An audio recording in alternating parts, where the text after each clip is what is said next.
Alright, welcome friends. Here we are, once again in the beloved November 343 Bravo Whiskey on a really gorgeous evening over Oklahoma. We literally just passed over KOKC, Oklahoma City Airport. Interesting approach into OKC today. We're actually came from Tallahassee, let's see, how long ago?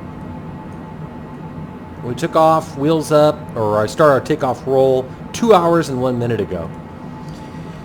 Anyway, interesting approach into runway 17 right. ILS runway 17 right has us passing over the airport, heading west, then turning around. We're headed to the IFI, India Foxtrot India transition. And then we'll turn back to the southeast and hit Philem, Roja, and Iveyi. At Philem, we want to be at no lower than 5,000 feet, right here. And then at Roja, 4,000 feet. And then at Iveyi, 3,000 feet. Airport elevation is 1,296 feet. Approach course to runway 17 right is 176, and runway length is 9,801 feet. Expecting to exit left on this. We're 56 miles out. At 50 miles, we'd expect to be at 15,000 feet, but you do have to figure in the airport elevation into that computation, which would mean we want to be at 16,200 feet. 16,300 feet. Basically add 1,296 feet, which is the airport elevation, to your expected altitude at relevant distances. We'll go ahead and enter the ILS frequency right now for runway 17 right, which happens to be 110.7. Enter that now. Whoops. 110.7. Enter that, and then there's a VOR at KOKC, Kilo Oscar, Kilo Charlie, and that VOR frequency is 114.1. So we'll enter both of those. We'll switch our bearing 2 to nav 1. We do have the ILS, we are receiving 18.6. We'll switch actually bearing 1 to nav 1 now that we know we've got it. Bearing 2 to nav 2. IRW is the VOR frequency identifier. We're getting them both, so that's good news. You're hearing a little glitch. They say contact FT Worth Center. FT Worth instead of Fort Worth. The AI doesn't know that FT means Fort. Got icing developing here, so get our anti-icing equipment on. Starting to descend in some scattered clouds. Do have the ground in sight, however. 2983, we'll set that. 2983 on the altimeter. Set the same altimeter on the standby. 2983 right there, you see. We got to start slowing down, however. We're at 12,400 feet. We're at 290 knots. We'll slow down to 280.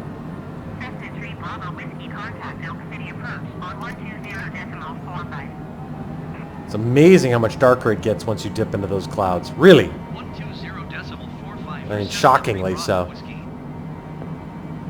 Weather in Oklahoma City is, last I checked, 54 degrees. Winds are out of the south-southeast.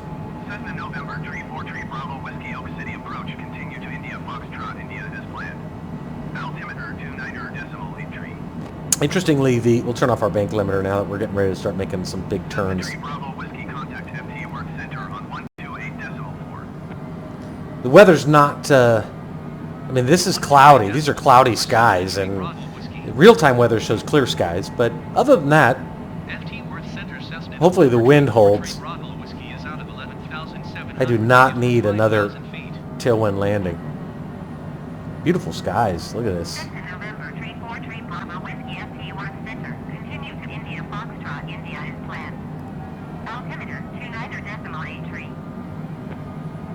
Making that big left turn. You see what we're doing here? Weird. I mean, it's a weird approach, but I checked and it's correct. By the way, there's another airplane that's just passing over Philum right now on final approach. So this confirms that this is the right or the correct approach in sim anyway. Making that big sweeping right turn. Slow down to 250. Headed to IFI transition. Showing us 35 seconds from there. From IFI, specifically 3.8 nautical miles. There's that big old right turn. 40 miles out, 10,800 feet, but we're descending at a very modest 700 feet per minute. There's a highway, looks like we got some wind turbines out here, those ridiculous red lights that we see. 40 miles, you'd expect to normally be at 12,000 feet. We're at 10,004, so we're actually lower than we need to be. So I'm going to shallow out our descent rate even more. Very comfortable and conservative 500 feet per minute. Just keep in mind you want to be at 5,000 feet when you get to Philum. And right now we are just... Well, it's recomputed our distance time, ETE, estimated time en route, to IFI is 50 seconds. Interesting, it's been recomputing that. Picking up a little tailwind now, 23 knots as we make this big right U-turn. I think I've got us on the ground here in about 13 minutes.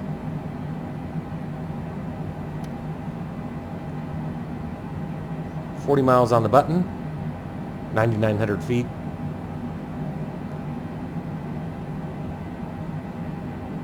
Here's Oklahoma City out there in the distance.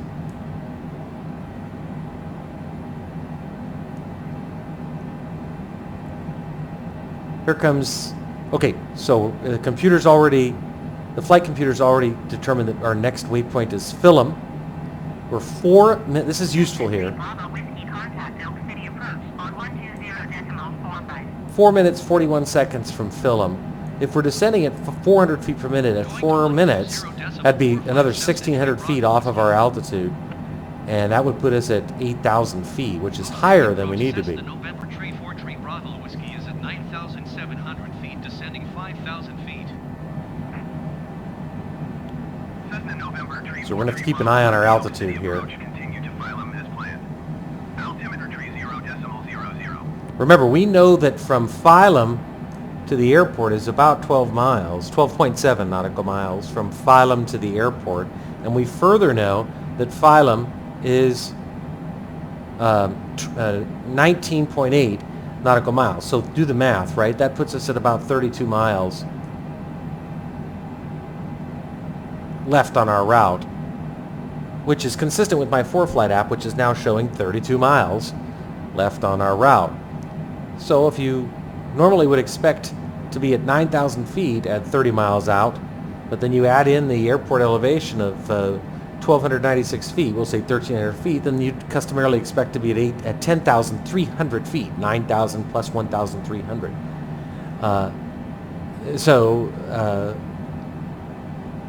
And we're at 9,100. So you expect to be at 10,003, we're at 9,001, so we're lower than we need to be. So there's no rush to descend any more aggressively. But just keep in mind that the approach plates say that we need, when we get to Philum, be anywhere between 5,700 and 5,000 feet. So we actually can accelerate our descent. Keeping in mind we're 3 minutes now, 3 minutes from Philum, and we're at 9,000 feet. We can descend at 1,200 feet per minute. That would put us at 3,600 feet lower than we are now. We're at 8,900 feet. That'd put us at 5,300 feet, which is perfect. I mean, that's great. So we're doing just fine. I'm going to slow down. That'll scramble our descent computation slightly, because if you're going slower, then it'll take you longer to get to the place you are planning on getting, if that makes sense. But so far everything's fine. I'm not concerned in the slightest. It's at 230 on our airspeed. 8,100. We're now receiving ILS glide slope information, and this is very reassuring. This white diamond here is showing that we're just a little bit higher than we should be, but if we, for example, watch, if we increase our descent rate, that will cause this white diamond to drift up faster, which is fine because that means we're getting closer to the glide slope we're supposed to be on. So, all looking good so far. Landing gear.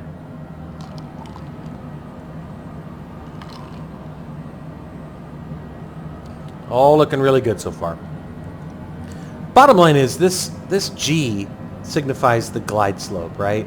This white diamond signifies where you should be. So, the midpoint between this white dot and that white dot represents where you should be. So if the white diamond is below that midpoint, then that tells you you need to be lower. It's pretty intuitive once you get used to it, but at first, I admit it took me, I've been playing flight sim for years, but it took me a long time to kind of grasp it. Wow! Screenshot. Cool. Okay, we're getting ready to turn right. When we turn right at Phylum, right here, or Phylum, we're on final. 12 miles, straight in. Doesn't look like there's much in the way of traffic in the area, so that's good. Another silver lining to COVID. Not having to fence with as many airplanes. Although, hey listen, I was plenty busy at Dulles a couple weeks ago. Cessna 3 Bravo Whiskey descend and maintain 4,000 feet. 4,000, Cessna 3 Bravo Whiskey. Descend and maintain 4,000 feet, Cessna 3 Bravo Whiskey. So you can, again, look at that white diamond now. Now you see it's above that midpoint between the white dot there and the white dot there. That means we're slightly below the glide slope, which is what we want. And there's our runway. Right there. That's where we're landing. So we're going to switch this over to Nav 1. We're going to switch this over to APPR. And we're going to grab that glide slope here in just a second. We're going to get our landing lights on. We're going to depressurize at 4,900 feet, no problem.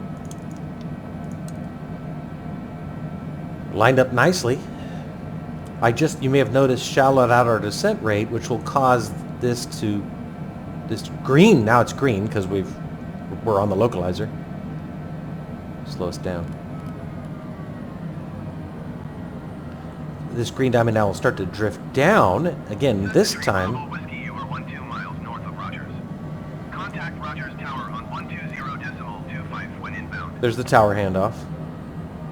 Gonna grab the glide slope any second. Tower on 120.25 Cessna 3 Bravo Whiskey.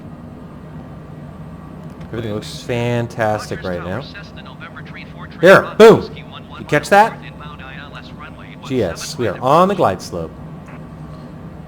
Landing gear. Cessna November 343 Bravo Whiskey Rogers Tower. Cleared ILS runway 17 right approach. Altimeter 29 decimal entry wind 166 at 14. 166 at 14. Perfect, south-southeast, just what you'd expect. Cleared ILS runway 17 right approach Cessna 3 Bravo Whiskey. Auto throttle's not engaged right now, so we're going to use our speed brakes here to help us slow down. Just to get us to 180 or lower so we can start doing some flaps. Okay, there we go. One notch. Re-engage auto throttle. Set airspeed 160. 7.5 miles now left on final, so let's go outside. Oh my word. Gear. And another notch of flaps. Isn't that something? Look at the airport. Now, I think we'll exit left once we land. I don't know. Wow. Still fine on the glide slope.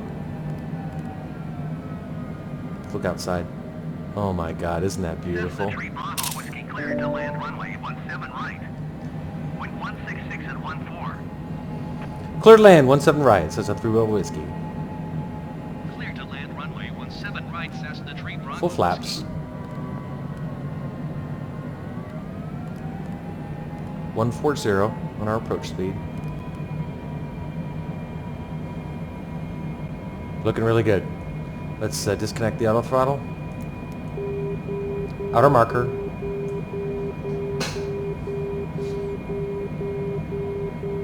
No poppies or Vossies. So what that means is we're going to have to rely on this green diamond to, instead of the poppies or Vossies, to tell us if we're too high or too low. In other words, if this green diamond is high, it means that we need to be higher. If it's low, it means we need to be lower.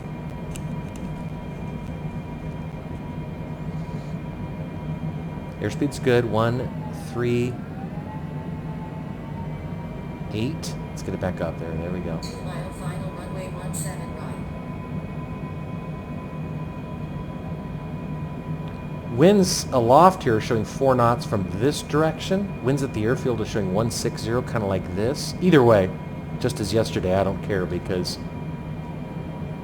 they're coming at me, and that's half the battle. We'll wait for the 500 call out. Should have it momentarily. We'll just disconnect the auto throttle when that or the autopilot when that happens. Just realize we still have a little bit of speed brake up, 17%. That's a 500. error. 500. There it is, autopilot. Autopilot. A minor error, but still an error. Oh wow, look at that. Awesome. Okay. I have the airplane. Keeping an eye on that green diamond. Since we don't have any Vossi or Poppy visual references. Airspeed's good.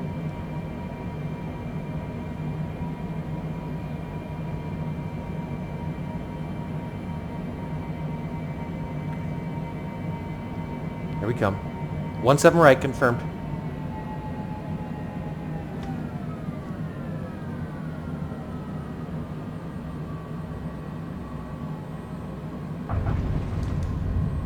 Spoilers up. Reverse thrusters engaged. Wind's coming right at us, right down the pipe, which is great. Airspeed now 65. Reverse thrusters are disengaged. That was great. That went perfect. Cessna 3 Bravo Whiskey exit runway when able. I turned left because that's what I expected would be what we want for parking, Cessna but 3 Bravo Whiskey contact ground on 121.9er. looks like we maybe needed to go right, so we'll have to double back, but that's okay. Let's zoom in here on our MFD. Cessna 3 Bravo Whiskey. Let's turn off our timer, 2 hours, 19 minutes, and let's go outside, bring in those spoilers, bring in those flaps, contact ground, parking please, Rogers, ground Cessna November back 3 inside, Bravo Whiskey, lights. taxi into parking. Cessna November 343 Bravo Whiskey taxi to general aviation parking using taxiway Foxtrot Echo cross runway 31 Echo Juliet cross runway 17 right Alpha Charlie. Yeah, I cross figured. Runway 31 Charlie. Ugh. Oh boy. Okay. That's alright. We'll make this work. 347 continue taxi. Yeah, I wish I'd exited left. I mean, I wish I'd exited right. Parking via taxiway Foxtrot It's okay, Echo, though. cross runway 31 We Echo just have Juliet, some cross runway 17 runways to Alpha cross. Charlie, cross runway 31 Charlie, Cessna 3 Bravo Whiskey. Clear to cross, runway 13. Nobody's landing on this. Roger FedEx 347.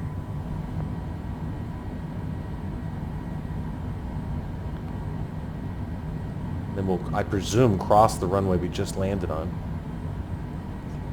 Yep, here comes that left turn.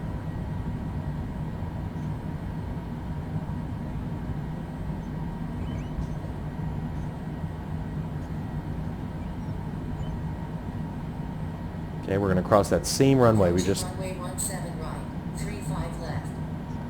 17 right Runway 17 right. is the runway we just landed feet on. remaining. See? That's the runway we just landed on. So, no problem. Okay, good. So now we're 4/10 of a mile from our parking spot. If I'd exited right, that would have been a little simpler, but I looked at an airport diagram and I figured it was going to be a left exit. Sounds like I figured wrong. Not the end of the world, though. Again, I kind of watching a lot of things in this type of a situation. I'm trying to keep that white airplane on the yellow line right there. And then I'm also watching this to see where we are, reference everything else.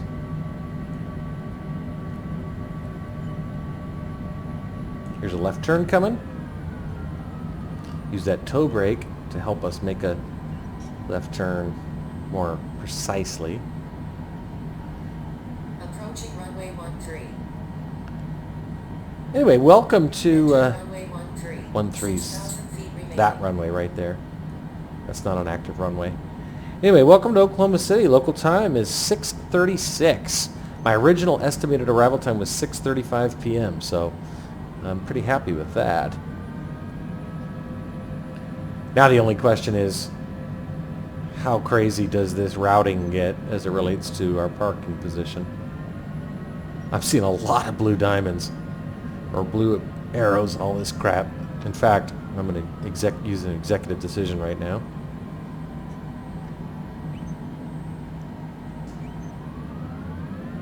Yeah, see, we're going to go right. Sometimes the AI just gets a little confused. You know, they're using algorithms to figure out where they think you should be taxiing to get to where you want to go, and sometimes it makes sense and sometimes it doesn't, and this is one of those examples, but it's a minor thing. So we'll make a big left sweeping U-turn here, and gosh, it'd be nice if we had a little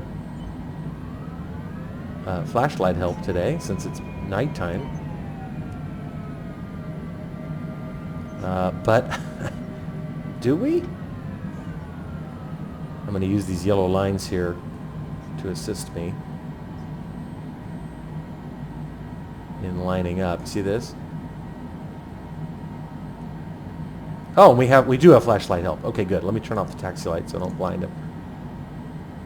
All right, good. That makes my life easier when I can do that, or when I have that available. He's telling us to turn left a little. There we go. Now he's guiding us in.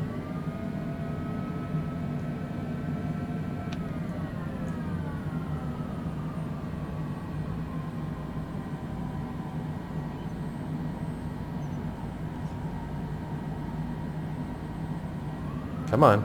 Almost had it, damn it. Okay. All right, parking brake. Right engine. Okay. Turn off our pitot heat and our anti-icing equipment. Go outside real quick. Welcome, Oklahoma City. Here we are. Yeah, I mean, sort of. I mean, I see clouds in the sky, and the real-time weather shows clear skies, so I may have botched that a little bit. But more important than the sky conditions is they got the wind right. God dang it, is that important? Okay. We're looking good. Nice flight and a very smooth landing. See where we're parked? Right here. You see how our little white airplane there is right on the yellow center line. So that's good. That means everything went well.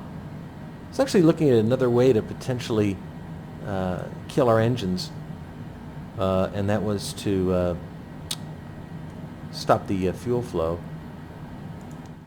Yeah, does the same thing. Accomplishes the same thing. Anyway, you see here KTLH,